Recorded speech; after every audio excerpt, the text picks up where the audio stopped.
As KEMSA was dealing with a myriad of other issues, there were other players interested in the COVID-19 money. What happens here is very interesting. You would get members of the Senate also supplying KEMSA, apparently, what is not there. Can this be proved? Yes, it can be proved. Some of the members go through, of course, they would go through, the extensive proxies to ensure that they win the tenders, they get the money, they supply nothing. Take the example of Kilig Limited.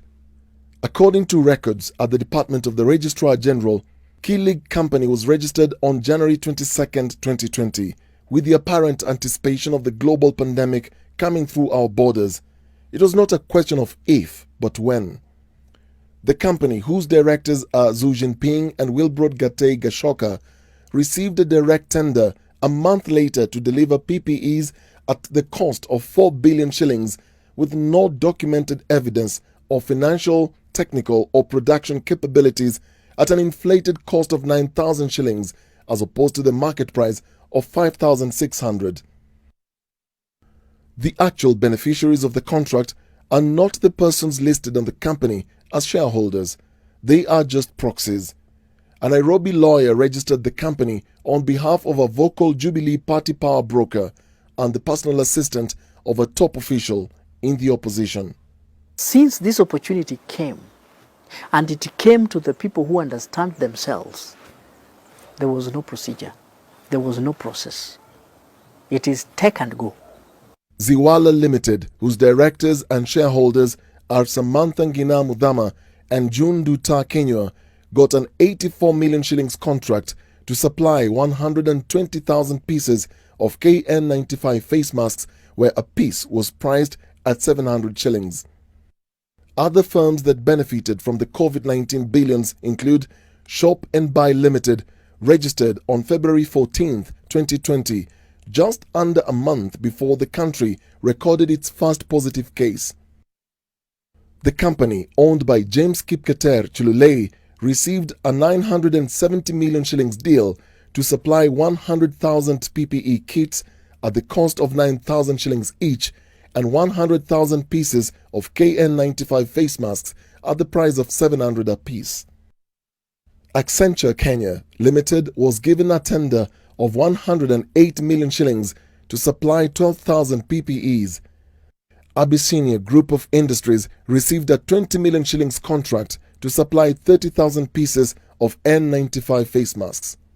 Bell Industries, owned by Titus Kirea Ibui and Masi Karambungera, was contracted to supply 15,000 PPE kits and 5,000 thermometers at the cost of 10,000 shillings apiece. The payout was 185 million shillings. Medlife Biologicals Limited got 2 tenders worth 230 million shillings to supply 200,000 KN95 face masks and 20,000 disposable masks.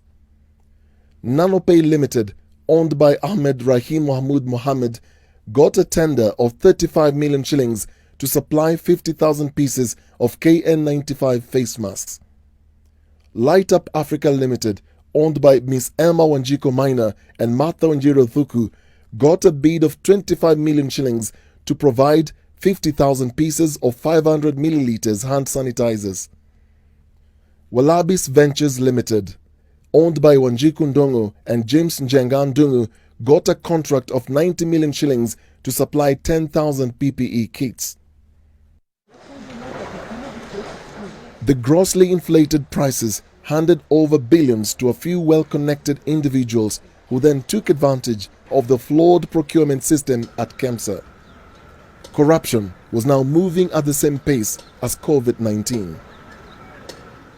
The people who are associated with this company, some of them sit at the National Committee on Health. They are MPs, elected members of parliament. They are lawmakers. Some of them sit in the Senate. Some of them are PS to very powerful figures in this country. I don't want to mention their name.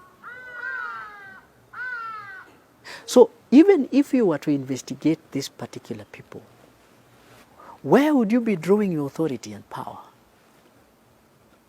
These are the lawmakers. They are trading with KEMSA. They can,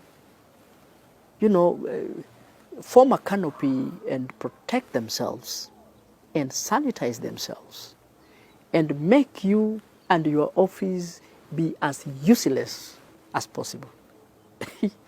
Then there would be an issue of witch hunt. Then there would be an issue of incompetence.